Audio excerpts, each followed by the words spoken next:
তোমরা সবাই কেমন আছো? আজ আবার চলে এসেছি একটা মিনি ব্লগ নিয়ে। যদিও সরস্বতী পুজো অনেক দিন আগেই হয়ে গেছে, তবুও আমার ব্লগটা এডিট করতে আসলে একটু দেরি হয়ে গেল। তো আমার ছেলের আজ হাতে খড়ি, আর ওর পিপিও আজ হাতে খড়ি দেবে।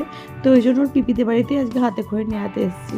এই যে ওকে আর ঠাকুরমশাই হাত ধরিয়ে হাতে খড়ি দিয়ে দিচ্ছে, আর ওর পিপির আগেই হাতে খড়ি হয়ে গেছে, তো ওকে দিয়ে দিচ্ছে। এরপর হাতে খড়ি দিয়ে আমাদের হয়ে গেছে, ওদের বাড়ি থেকে প্রসাদ খেয়ে চলে এসছি আমাদের বাড়ির পাশেই যে ঠাকুরটা হয়েছে কালীর তলায়, এই যে কালীর তলায় যে ঠাকুরটা হয়েছে সেইটা দেখাতে নিয়ে এসেছি ওকে।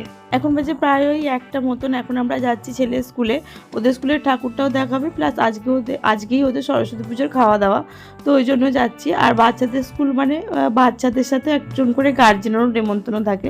তো চলে এসেছি স্কুলে, এই যে এখানে ওদের এই যে স্কুলের ঠাকুর, আর ও এখনও ঠাকুর দেখছে।